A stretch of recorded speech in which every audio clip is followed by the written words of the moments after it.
Hey y'all, it's Sierra, aka Capricorn Moon Goddess, back with another video for y'all. This is going to be a deck walkthrough or flip through. Y'all know, if you've been a part of my channel since I started it, that I used to do these all the time.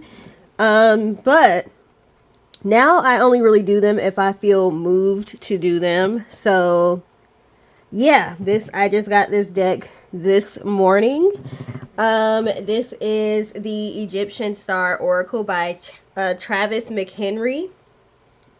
And dang, I wish I would have had my other phone. He has some other popular decks that I've seen out there. I just can't remember what they are called, but he's not like a new to creating decks.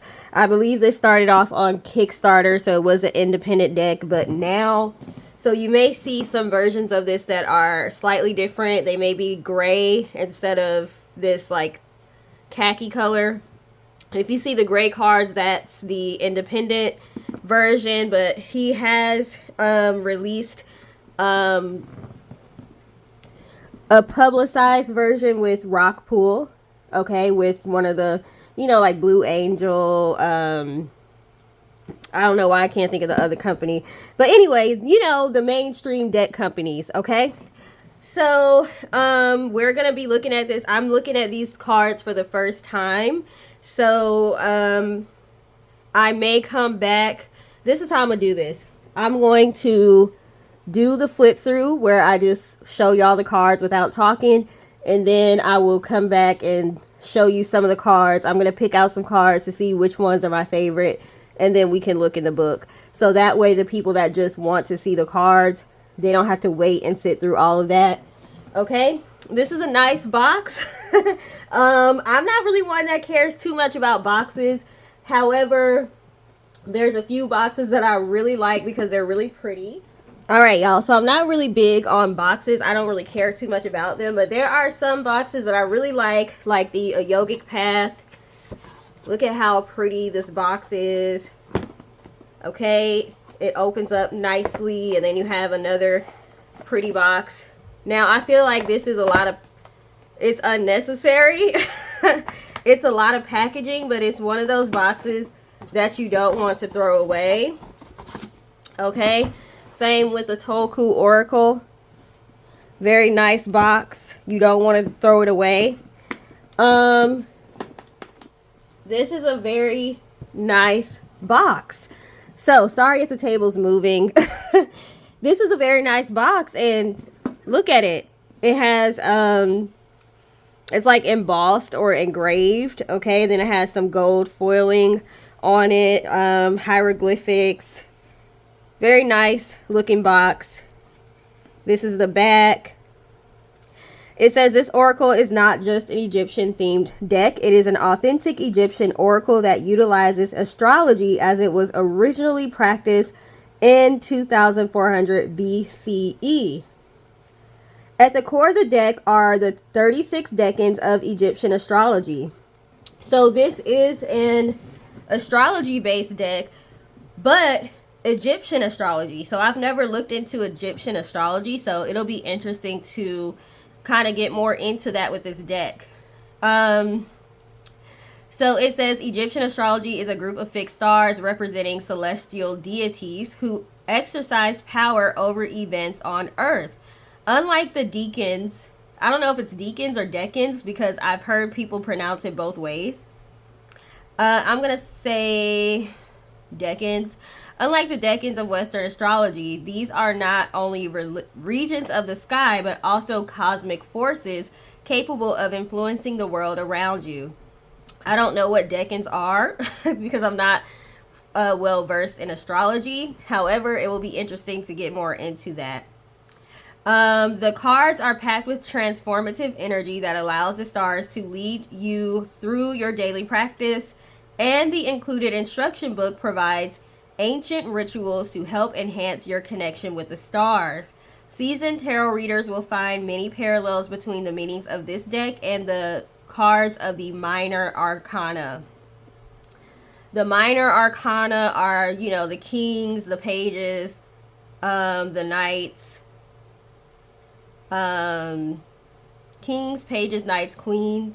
And then like the major arcana are those cards like the Hierophant, the High Priestess, you know, the cards that come first in the deck.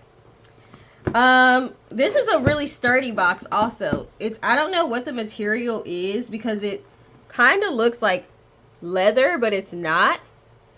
But it's a box that's gonna like really last a long time, and it actually opens this way.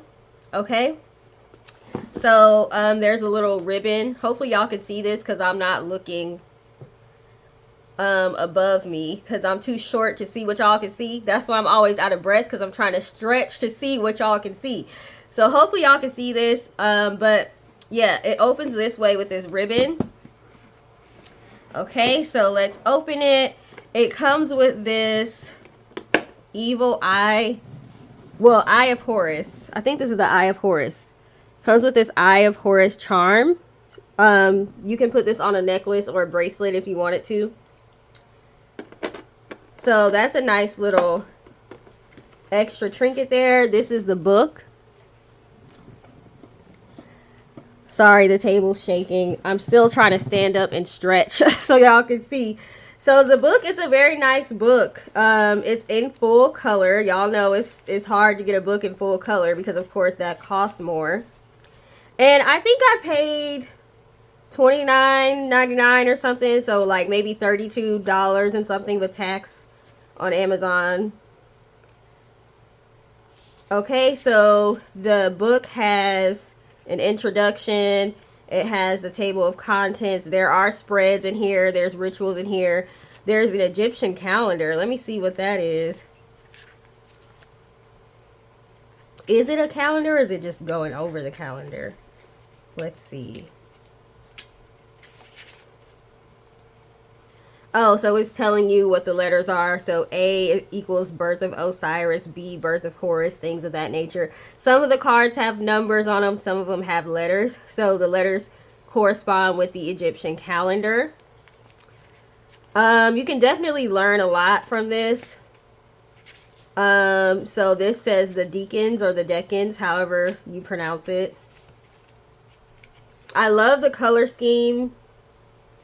Love, love, love this burgundy or this wine color with the khaki color. Very nice. Okay, so this is what the book looks like. We'll get into the book a little bit later once I see which of the cards I actually like or which are my favorites. Why did I say which ones I actually like? I mean, which ones are my favorites? Okay, so let's go ahead and take a look at the cards. So I'm just going to zoom in. All right, these are the backs of the cards.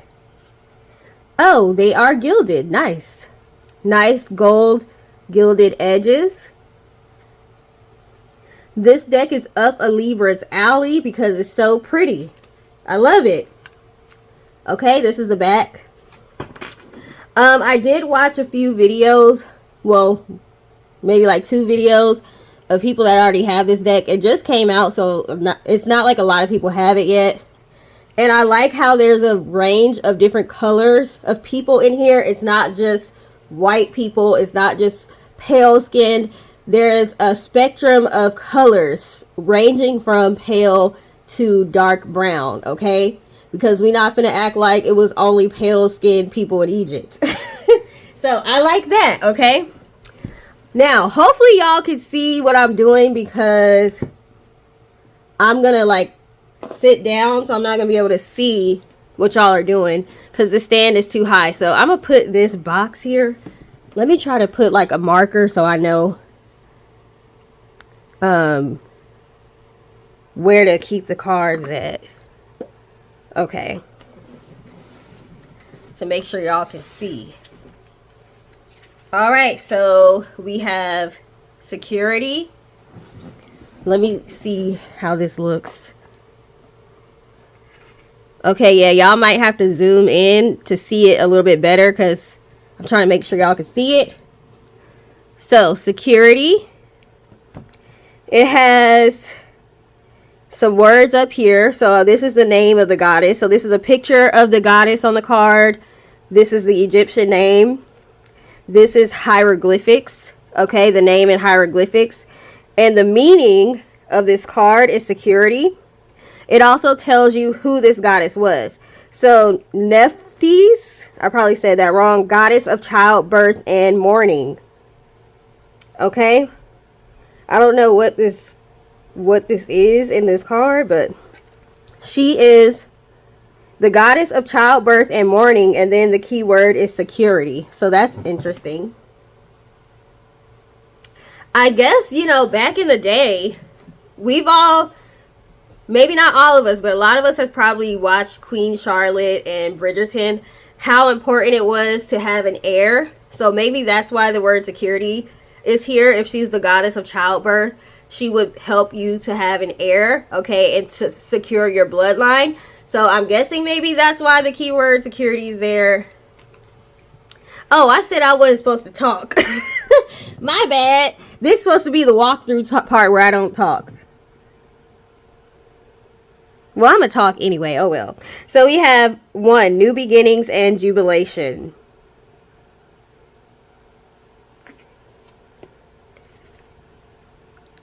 2, development and growth. I'm not going to say the name of the deities. 3, change in circumstances, but y'all can pause it and read it if you want to. Now, when I saw this card on another reviewer's channel, I was like, what in the National Geographic? Why would he make this card with this animal giving birth like this? Like, what the? At first, I was like, I don't know if I want to see that, but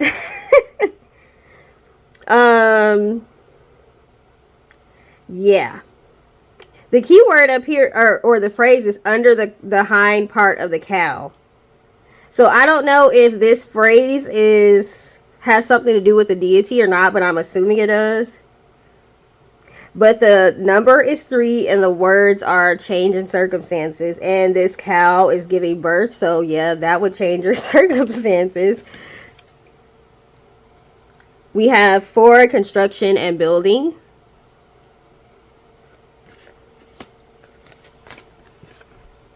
5, accomplishment.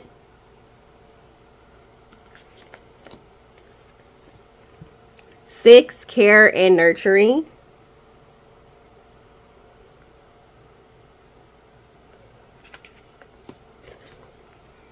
7, death and endings.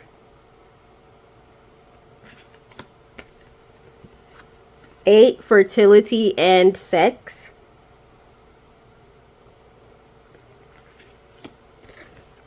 9, being of service. 10, truth and justice.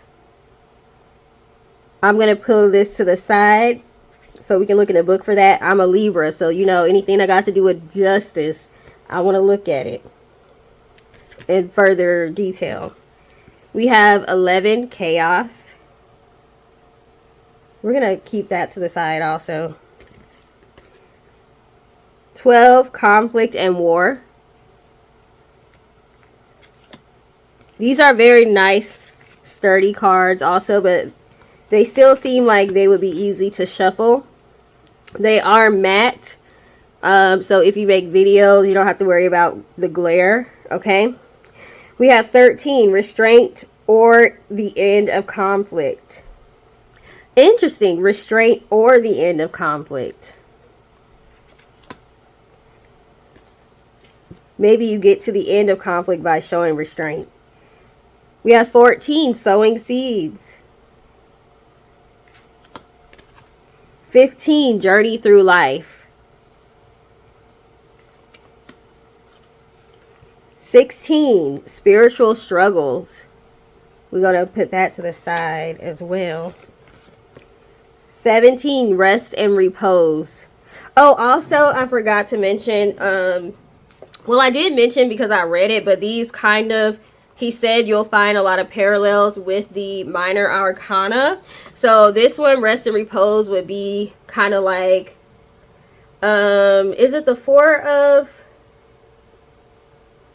Whichever one is where they need to rest. I don't know why I can't think of it. I don't know which one, if it's the Four of Swords, but whichever one where you're supposed to meditate, it means meditate or rest. We also have Tree of Life and Wisdom,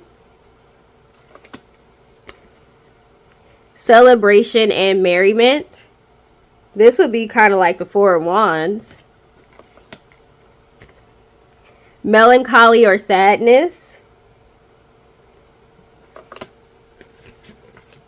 Healing,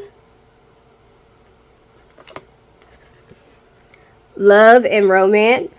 This will be like the Lovers. Mixed Blessings. That's interesting. We'll put that to the side. Harvesting of Rewards. This could be like Seven of Pentacles, maybe.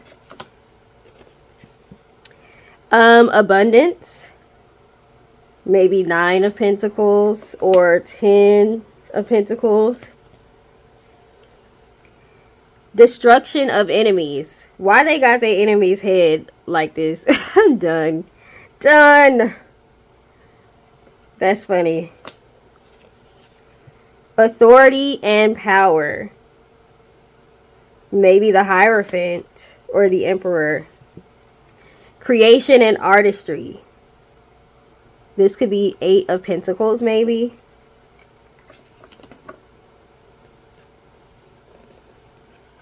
Or something in the Wands. Possessiveness or sharing. This would be maybe the Devil card. Or even the Four of Pentacles. So to me, a lot of these can go with several different of the tarot cards. Respect and admiration. Writing a person's legacy. Purification. Illumination or revelation. Maybe the Moon card this would go with. Protection from all dangers.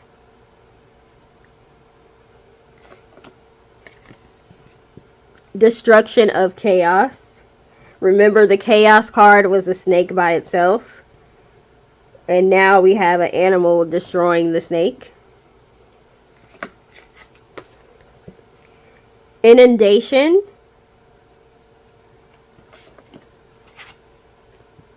Removal of obstacles. Resurrection. Strength. Of course, this will go with the Strength card. Leadership. And salvation. Okay, so those are what the cards are. So now let's take a look in the book. And hopefully y'all can see this. Hopefully it's in the frame. So let's look at Mixed Blessings.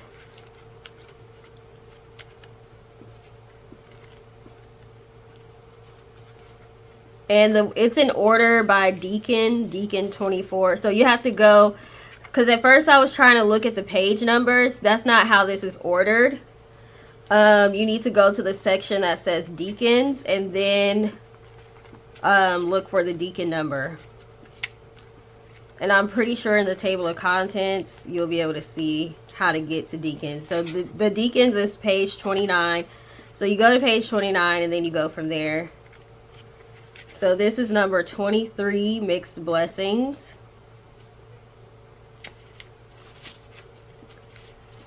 Okay. So, oh, they have how to pronounce the Egyptian word in here, which is good because I would mess it up. So Tipia Aqui. Tipia Aqui. Translation, predecessor of the two spirits. It goes to the deacon group, two souls. I don't know what deacons are. The mineral this goes with is garnet. So if you have a garnet crystal or stone, I have red garnet. You can get garnet in different colors. I have the red one. That corresponds with this card. Okay, so it gives you stones. It gives you calendar dates, the deacon or decan group, and also how to pronounce. So that's cool. Card meaning mixed blessings. The nature of mixed blessings is that yes, there will be benefits, but they will come at a price. That price may be a simple one, such as hard work, or it might be more unpleasant, such as falling in love with a partner who is already in a relationship, or receiving money only after the death of a loved one. The price could also come in the form of consequences for your actions. This card has so much in common with the Temperance card from the tarot. Okay, so it will tell you which tarot card. And if it is found in conjunction with Tipia Aqui, decan number 10, you would do well to take a hard look at your actions to ensure your happiness isn't coming at someone else's expense. It's kind of like how when we will manifest money, but we'll put in the condition, money's coming through to me in ways that are not harmful to me or my family. Because if you just throw out there to the universe that you want money, but you don't specify how, it could come to you. Your loved one could get in a car accident, and maybe the money will come from a settlement, injury settlement, because they get hurt. Or you could get in an accident and you get it because you got hurt. You get a settlement. But you had to get hurt in order to get the money. So this is kind of what that card is saying. Be careful what you ask for, or maybe you need to put in certain stipulations and instructions. Okay, because the universe may choose the quickest way for you to be able to get that. And the quickest way might be for you to walk outside, get in your car, and get in a wreck. So I'm manifesting money in ways that are not harmful to me and or my family members. Okay. The decan itself is depicted as holding two jars, one perhaps putting out blessings while the other one is holding hidden consequences. I still don't know what a decan is. I don't know. Is that like a symbol? Like how in astrology you have like Libra, the symbol is like two scales. Like, I still don't know what a decan or a decan is. But I'm going to research it and find out, okay? So the history. Although the Two Souls group of decans is overwhelmingly positive, it begins on a low note with Tipia Aqui. It is rare that you get everything you desire, and reality usually dictates that even the greatest joy will be tempered by the truth of the world. For example, you cannot receive money without paying taxes. The artwork for this card comes directly from the tomb of Kagimini. I was wondering if this was real artwork, because remember when I was like, why does he have that cow giving birth? I was like, that has to be from real artwork, because who would decide to just put that on a card? Like, anyway, so yeah, he's saying this artwork does come from the tomb of Kagimini, a royal visor to Pharaoh Teti. It depicts a nobleman in the act of suckling a piglet with his mouth. What? I thought this was like how when the dogs be kissing the owners, which I think is, ugh. Suckling? What does that mean, child? Does that mean you like, it's a little bit more than just the dog licking your face, I guess. But this is real art, okay? The entire frieze contains scenes of agriculture, suggesting this nobleman owned a large farming operation. Therefore, he is not kissing the pig in a romantic gesture, but is feeding the piglet with milk from his own mouth. This stresses how much he cares for his farm, and also the personal sacrifices he makes as a farmer. During this Decans week in the Egyptian calendar, the going forth of Khepri emphasizes the concept of mixed blessings. Khepri is a form of the sun god Re, with a scarab beetle on its head, or as its head. More specifically, the god's form embodies the dung ball wherein the scarab beetle will lay its eggs, and from which new life will emerge. Yet there will be a great reward, but first the beetle has to deal with a pile of crap. You know what? When it said dung ball, I was like, is he talking about poop? Okay. So the beetles lay their eggs in poop. Okay. So he's saying literally life is coming from a pile of crap. This week is ended with the going forth of the majesty of Re, which celebrates the transition of Re from dung scavenging beetle to a brilliant disc of flame. Child. Okay. Ritual. This Decan may be invoked for transformation of any kind. If you wish to become someone else entirely, this Decan can guide you on your journey of change. For detailed information on how to perform the ritual to invoke this Decan, use this card and refer to page 21. Page 21.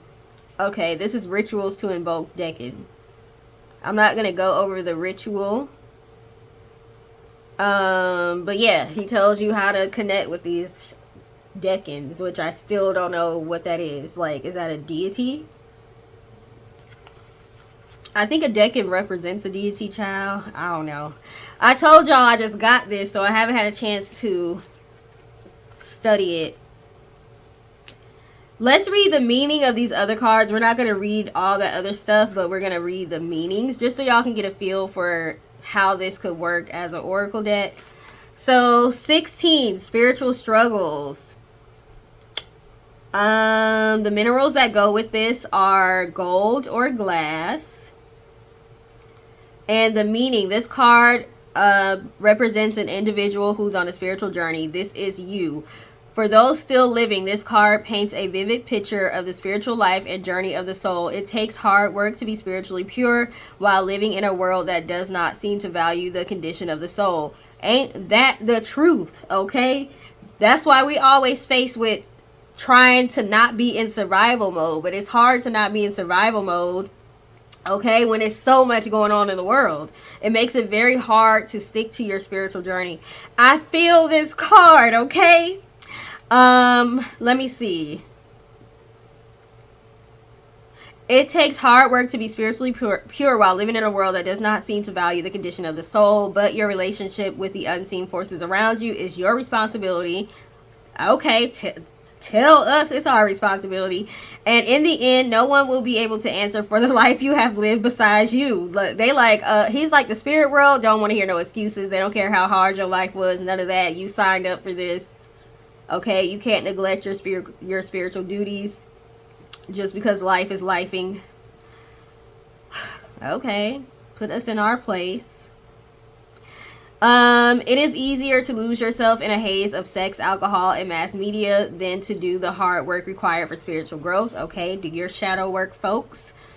Those are the lessons inherent in this card. It may be suggesting you should focus on your spiritual path and put worldly issues to the side for the moment.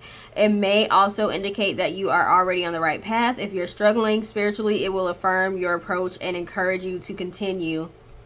So what I've noticed about these cards is it has like upright meanings and upside down readings or meanings.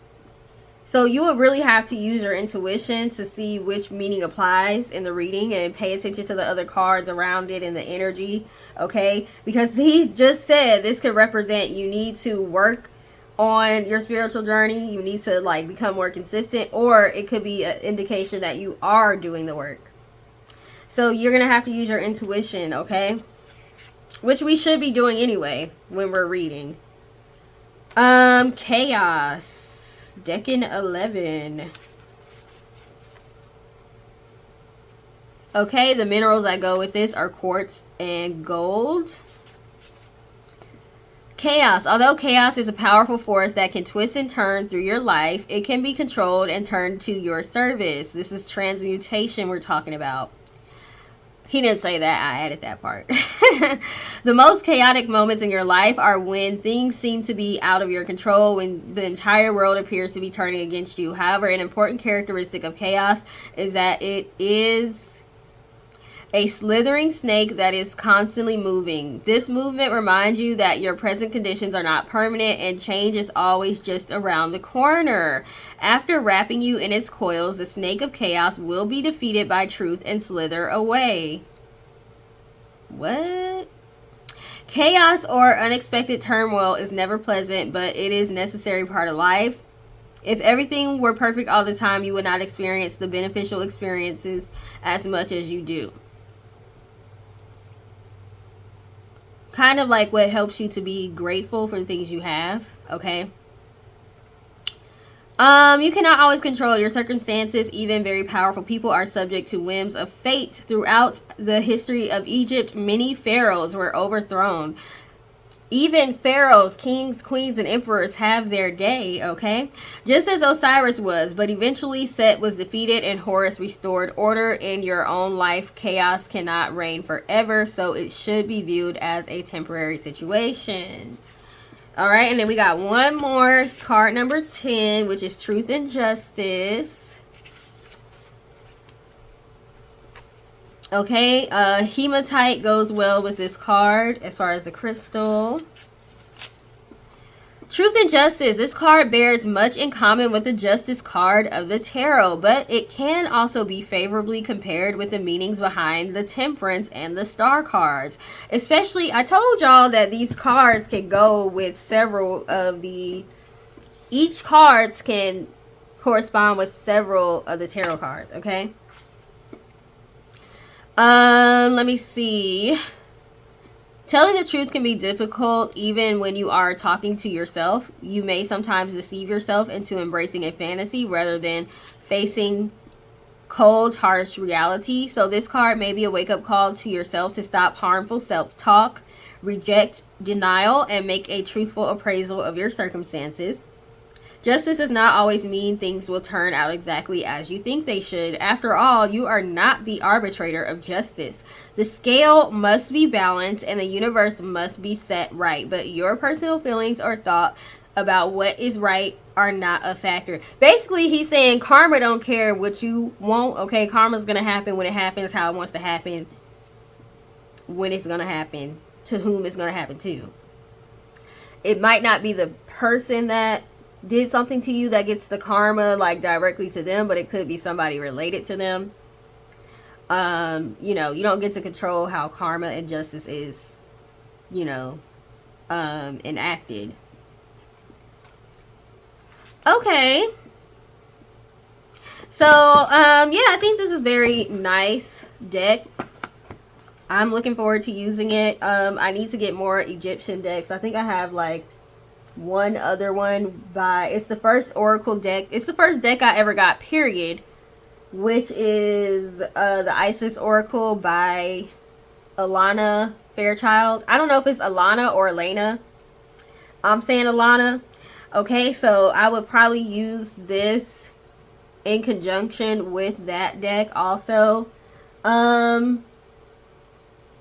I don't really like using decks that only have women in them. I like to have a balance of masculine and feminine energy. And I think, I don't remember if her deck just has women in it or not. I haven't looked at it in years. And I need to pull that deck back out. So this deck is going to cause me to go back and look at that deck also. But I have a pretty good collection of like Hindu, Middle Eastern decks, Greek, different folklore type of decks. So and like African, Native American, Aboriginal type. So yeah, I need to get more Egyptian decks. So I think this is a nice deck to add to my collection. Is this a deck that you all would be interested in using or getting readings from? Like, would you want a reader to use this deck if they were reading you? Do you have an Egyptian deck that you like. If you do, let me know what it is. There's several out there. It's just that not all of them have a good enough representation of skin color for me, so I kind of been like, yeah, I don't really want to use those. There's another one that has a similar name. I can't think of what it's called, and it has really nice looking cards. It also has a nice spectrum of skin colors in it, but people have been complaining about the card stock a lot for that deck. It actually is kind of similar to this one a little bit, but this one has really nice card stock though. So I may or may not get that other deck because I'm not really one that cares too much about card stock anyway. I care about the imagery and the words. That's what I care about. So anyway, thank you for taking the time to watch. And if there is an Oracle deck or a tarot deck that you're interested in, but you don't know if you want to buy it, you can always let me know on any of the comments on any of my videos, because I may have that deck. It just may be that I have not done a video on it. So if you let me know the deck, I can tell you if I have it or not, and then I can make a video. Or I may have already made a video, so I'll be able to let you know. But thank you for taking the time to watch, and I hope you have a great rest of your day. Toodles!